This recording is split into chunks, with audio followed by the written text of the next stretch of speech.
It's just family teasing, my uncle said after mocking my career again. So I printed my income statement, left it on the fridge, and went back to my hotel. Family BBQ? Cancelled. I was still holding the paper plate when he said it. Mouth full of potato salad, face already red from 2 beers in the July sun. Still doing that little artsy thing of yours? Must be nice playing with crayons while the rest of us work. I froze mid-bite. My cousin Katie glanced at me, winced, and looked away like she suddenly found the lawn more interesting than this conversation. My uncle Todd chuckled and elbowed my dad like he just dropped the punchline of a killer joke. No offense, of course. Of course. It was the same damn script every year. 4th of July BBQ at my parents' house in upstate New York. My whole extended family rolls in. Coolers full of Coors Light, kids in plastic kiddie pools, plastic flags, waving like everything's wholesome and cheery. Except it's never wholesome for me. I'm the punchline. I'm 33. I run my own animation studio, not freelance, not trying to break in. I own the damn business. My team animates trailers, explainer videos, and short-form ads for actual Fortune 500 clients. My stuff plays in Times Square, on Hulu, on phones all over the world. I cleared just over $320,000 last year. But to Uncle Todd, who works in HVAC and has one speed, loud and condescending, it's just cartoons. He's my dad's older brother, always been the alpha at family gatherings. Football guy, talks like he owns stock and testosterone, calls every woman under 40 sweetheart, and every man who doesn't work with their hands a soy boy. He thinks crypto means you're in a cult, and remote work is code for unemployment. I've been his favorite target since I was 11 and preferred sketchbooks to baseball. Every year it's the same jabs. Last Christmas he wrapped my gift in wrapping paper with Barbie dolls. Haha. This Easter he told me real men build houses, not animations. My dad always just shrugs and mutters, that's just how he is. Except this year, my tolerance was paper thin, because last week I signed a contract that'll change everything for my business. I'd been sitting on the news, saving it for the right moment. But I guess the right moment never shows up when your family thinks you're a joke. I set my plate down on the patio table, heart pounding harder than it should have. Todd had already turned back to the grill like nothing happened, but his words stuck to me like oil. My mom's voice chirped from the deck. Don't take it so seriously, honey. It's just family teasing. That did it. I smiled. Quiet, tight, and I went inside. I opened my laptop at the dining table, logged into QuickBooks, and printed out the profit and loss statement from last year. One sheet, crystal clear, my name, my business, my total net revenue, after tax, $326,781. I walked to the fridge, slapped the paper on with a magnet right between my niece's finger painting and a family calendar, and walked out without saying a word. Back to my hotel, packed up my stuff, and drove away. The text from my mom came in about 30 minutes later. Why would you do that? I didn't reply. Because what I wanted to say wasn't textable. What I wanted to say was, if you won't defend me, I'll do it myself, loudly. I heard through my cousin later that the BBQ fell apart by dessert. Todd noticed the paper, read it out loud, laughed it off, until nobody laughed with him. Then he started yelling about how I must be lying and probably faked those numbers. My aunt asked him to stop. Then my dad told him to cool it. Then Todd, predictably, blew up, called me a fragile snowflake, kicked over a chair, and stormed off. By 8 p.m., everyone had left. Family BBQ canceled, and I hadn't even touched the fireworks yet. I woke up to 17 missed calls, 3 from my mom, 2 from my dad. The rest, aunts, cousins, even my little sister Becca, who never gets involved. The first voicemail was just my mom sighing into the phone like I'd ruined her wedding day. The second was my dad, gruff and distant. Don't know what you were trying to prove, but you made your mother cry. Hope it was worth it. Was it? I don't know. But I do know that for the first time in my adult life, I didn't leave a family event feeling like I'd swallowed a mouthful of shame. That has to count for something. I turned off my phone and let the silence soak in. The hotel room was stale and cold, but it felt like peace. I sat by the window watching the rain smear across the glass, thinking about every time I'd laughed along just to keep things civil. Every time I'd let Todd call me princess or mock my pretty little hobby while the whole damn family watched. Even when I was a kid, they didn't see me. They saw the failure version of what a real man should be. I remember once, this must have been 5th grade, Uncle Todd asked me what I wanted to be when I grew up. I told him I wanted to animate movies like Pixar. He laughed in my face. So what, you want to be a Disney princess? Better hope your dad lets you live in the basement. My dad didn't say anything then. He doesn't say much ever, really. That's his thing. Quiet pride, hands in pockets, but silence starts to rot when you realize it only ever shows up when you need a shield. The one time I tried to talk to him about Todd, about how it felt to be mocked at every turn, he gave me the shrug and grimace combo. That's just how your uncle shows love. If that's love, then I've been choking on it my whole life. What stung worse was how they weaponized family like a trapdoor. Like no matter what they said to me, how they undermined my work, poked at my masculinity, laughed at my success. It was fine because we're family, and family means never having to say sorry. But now, that script was broken, and Todd was spiraling because when the one you mock turns out to be the one out-earning everyone at the table, the joke's not so funny anymore. Around noon, Becca texted me. Becca, 26F, younger sister. FYI, Todd went off the rails after you left. Called you a liar, said real men don't flaunt money. Dad tried to calm him down. Didn't work. He got into it with Aunt Denise and stormed off. Everyone's kinda weirdly silent now. Then, also, proud of you. That was badass. I almost cried reading that. Becca was the only one who ever treated my career like it mattered. When I launched my studio, she was the one who shared the post. When I landed my first big client, she sent me cupcakes. When I got invited to a tech panel in San Diego, she literally screamed when I told her. She always said, "You're the first person in this family who made something out of nothing." And coming from the only other creative, she's a graphic designer. It meant the world. But of course, they never respected her either. Todd once said she draws fonts for a living. Becca turned beet red but laughed it off. I didn't laugh. Not then. But I wish I had the courage to stand up for her like I did for myself yesterday. I guess that's the thing with courage. It shows up late, but it shows up hard. Now the whole family was in damage control. And Todd? He wasn't done. Not even close. By that evening, he'd posted a Facebook status. Some people think success means money. Some of us measure it by real work. Not sitting on your butt playing with cartoons, just saying. He didn't tag me, but I didn't need to be tagged. Half the comment section was relatives. Aunt Denise, Todd, let it go. My dad, like, my mom.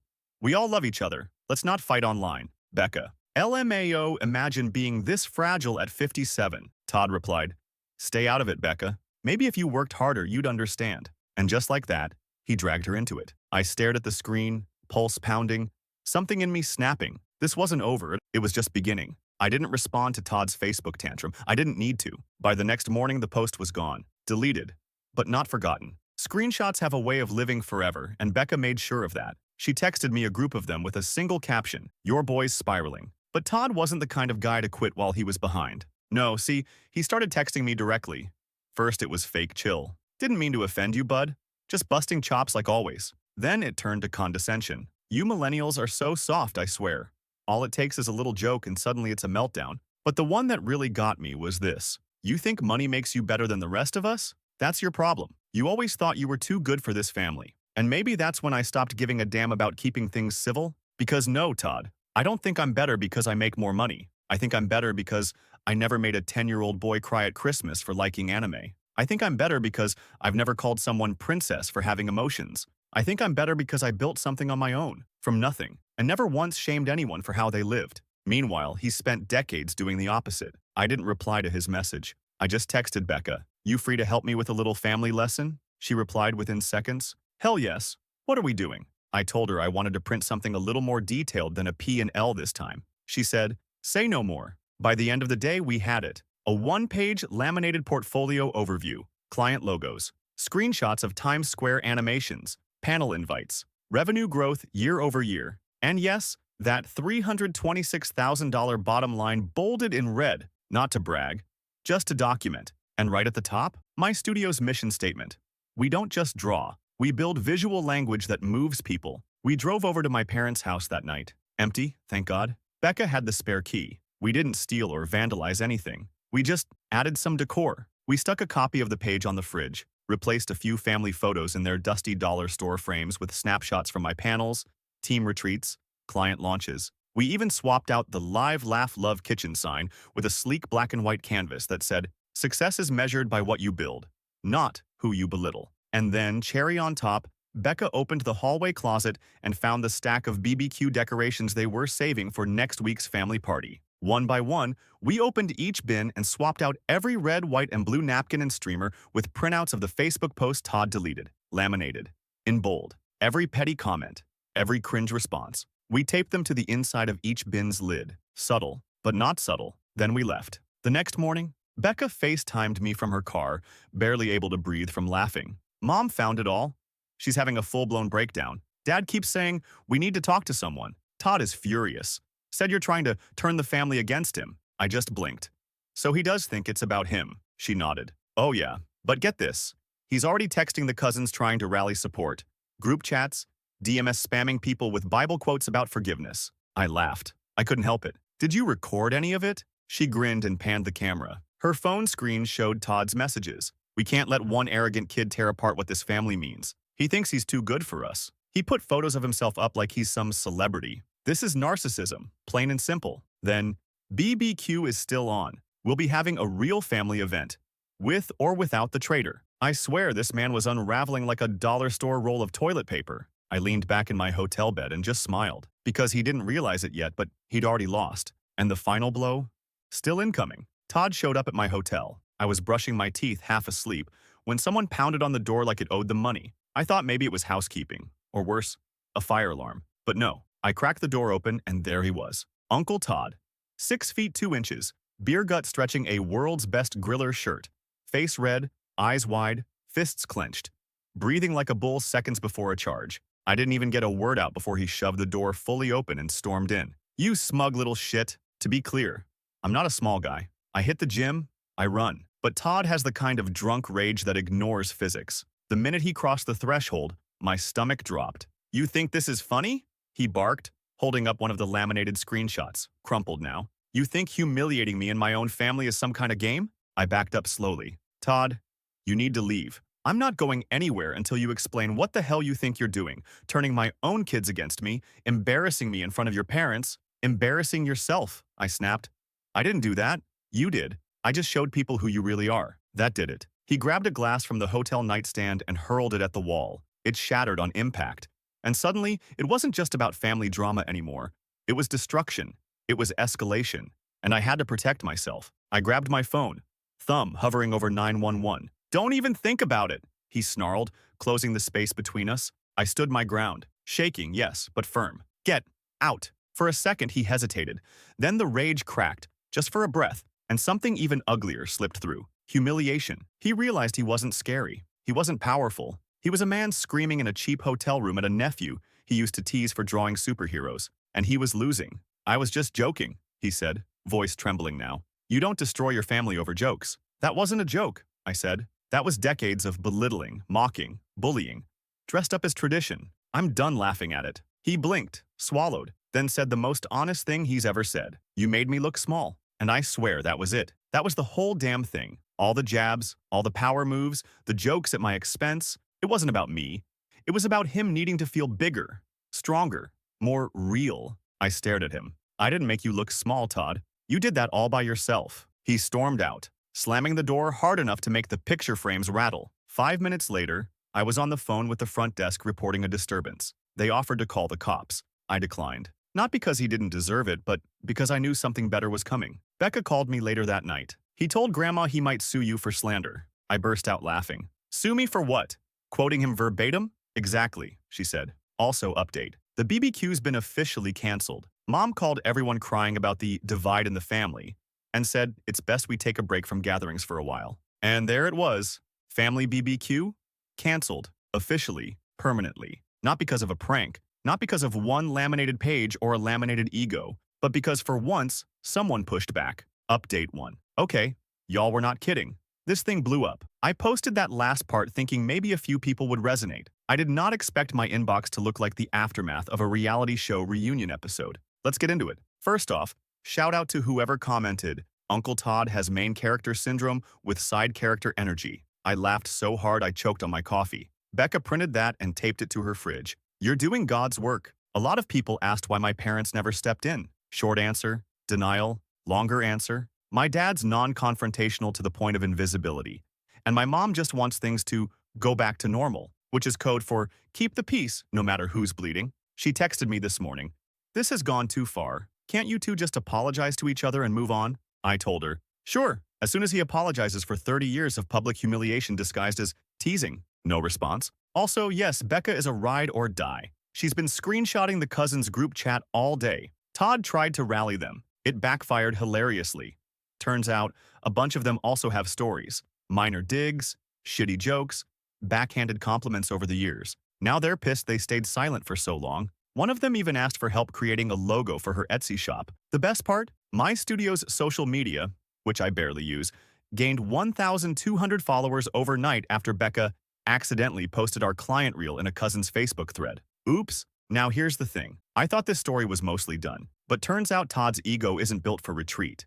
He's not just mad, he's embarrassed, and men like him don't lick their wounds quietly. So, I've got a plan. He tried to belittle my work, tried to make it a joke. Next, I turn him into one. Not by lying, not by slandering, but by using the very tools he mocked: animation, narrative, exposure. Let's just say when I'm done, family teasing is going to have a whole new definition. The idea came while I was staring at a blank After Effects composition. I'd pulled it up out of habit, trying to distract myself, but I just kept looping that moment. Todd's voice echoing in the hotel room, that glass smashing, the sheer fury in his eyes when he realized he wasn't in control anymore. He wanted me small. So what if I made him tiny? Becca called it a spite doc. I called it justice, animated. I started digging. Old family videos, Facebook posts, photos from holidays where I'm grimacing while Todd's throwing a fake punch. I even found an old clip from 2012, Thanksgiving, where Todd says on camera, "You can tell a real man by the dirt under his nails, not the crap on his computer."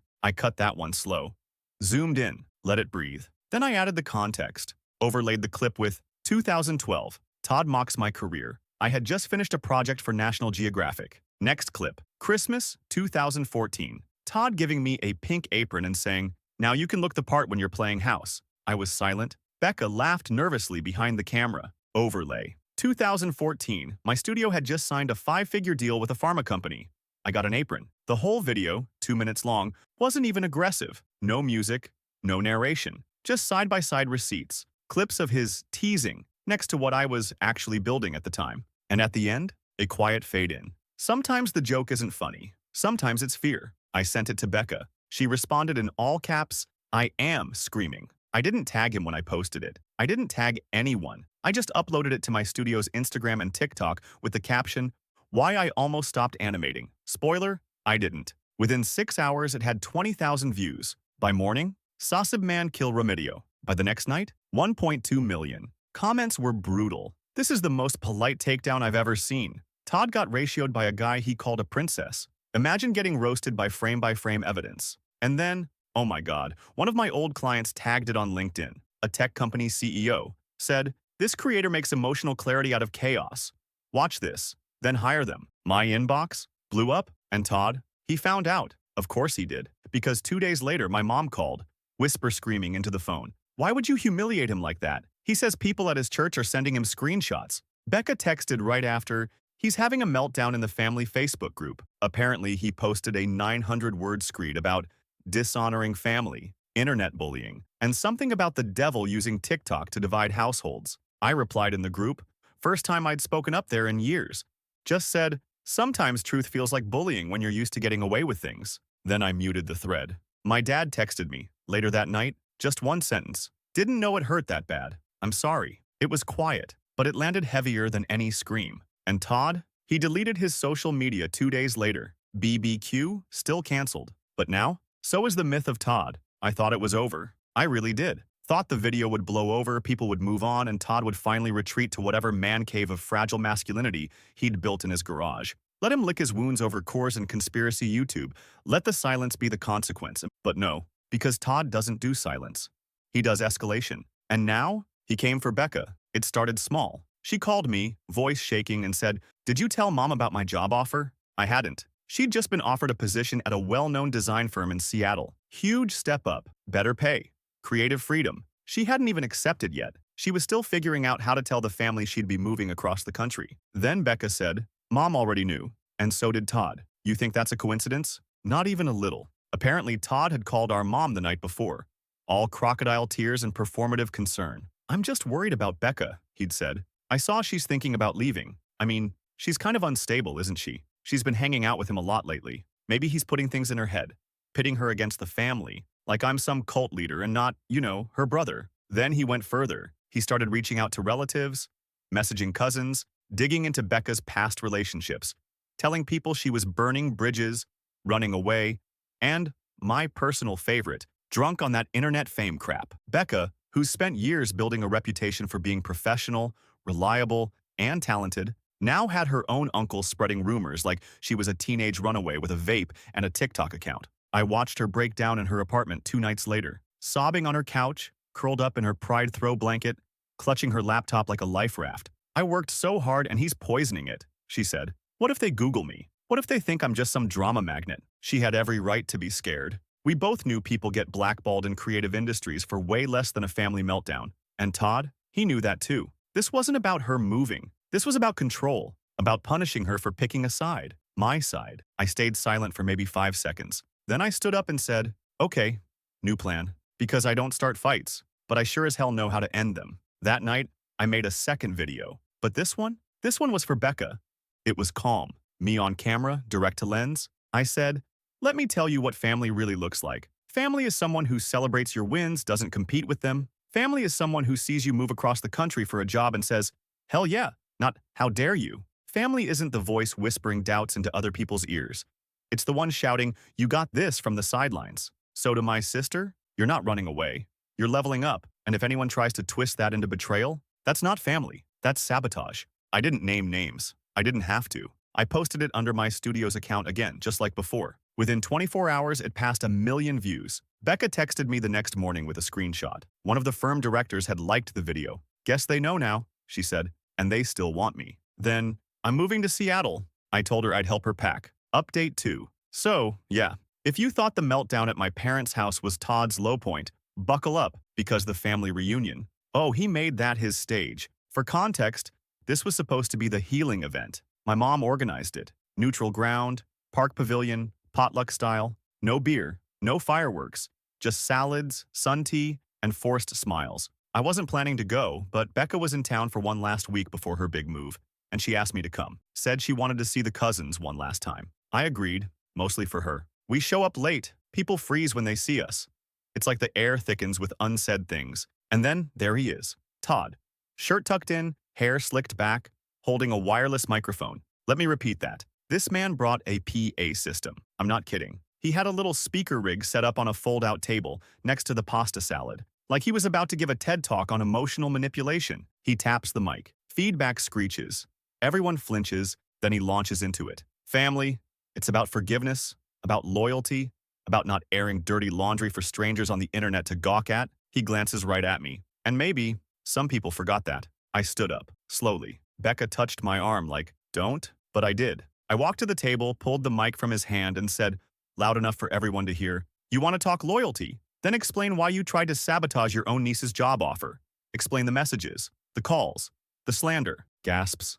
Todd went beet red. I didn't wait. I pulled a USB drive from my pocket and plugged it into the side of the speaker laptop. Becca's idea. Then I hit play. It was the animation, the one from earlier. 2 minutes. A whole crowd watching in silence while Todd's past caught up with him, frame by frame. When it ended, I just said, we don't owe loyalty to abuse. Silence. Then one of our cousins clapped, then another. Todd stormed off. Again, but this time no one followed. Mom didn't call afterward. Dad texted, he needed that. And Becca? She smiled, wiped her eyes and whispered, I'm glad you didn't stay quiet this time. He tried to sue me. No, really. Todd's final act, his last desperate gasp to claw back control, was a cease and desist letter. Not from a real lawyer, of course. From one of those sketchy legal service providers that charges $39.99 to send fake intimidation letters on generic letterhead. The letter accused me of defamation, emotional distress, and, get this, targeted character assassination through cartoon media.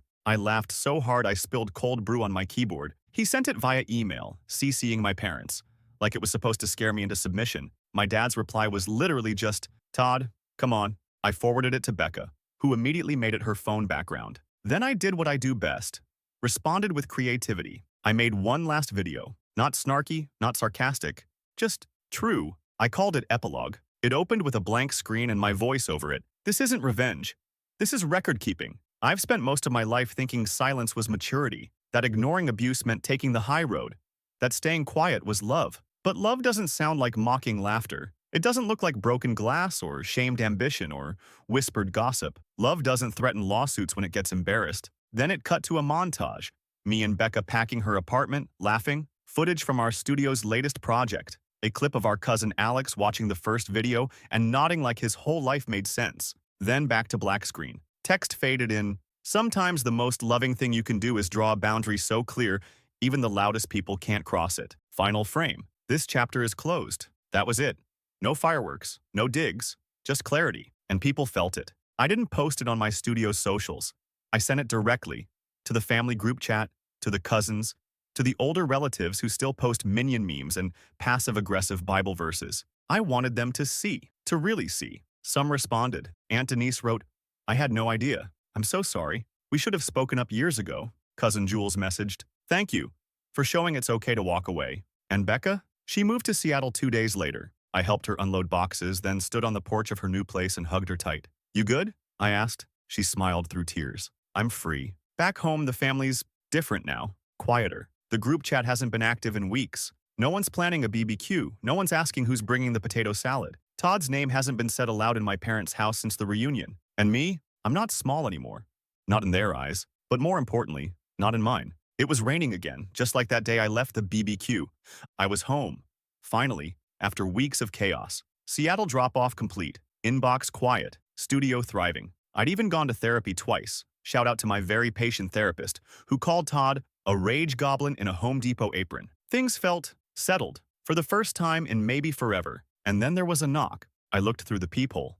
Blinked. It was him, Uncle Todd.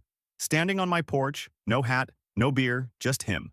Soaked through and holding a goddamn Tupperware container like we were still pretending that food fixes things. I opened the door halfway. He looked older, smaller, not in stature but in presence, like someone had turned the volume on his ego all the way down. He cleared his throat. "I brought potato salad." I stared at him. "You're 2 months late." He let out a breathy laugh. "Yeah, figured. I didn't invite him in." He shifted on his feet, squinting through the rain. "I watched all your videos. Becca's too. The one where she said moving saved her life? That hit hard." I said nothing. "I didn't know how bad it got," he mumbled. "I thought it was just teasing. I didn't think I was—" He stopped, shook his head. "Nah, that's not true. I did know. I just didn't care enough to stop." I looked at him for a long time. Rain dripping off the roof, the weight of his words landing too late. "Why are you really here?" I asked. He held out the Tupperware. "To say sorry, I don't expect a seat back at the table. I just wanted to leave something behind that wasn't ugly." I took the container. Cold, heavy. The same damn potato salad he made every year. Mayo, dill, those stupid sliced eggs on top. Then I looked up. "Todd," I said, "this isn't forgiveness." He nodded. "I know, but it's a start." He let out a breath, something between a laugh and a sob, then turned and walked away. Didn't ask for a hug, didn't push, just left. I threw the potato salad in the trash. Because closure doesn't mean a second helping.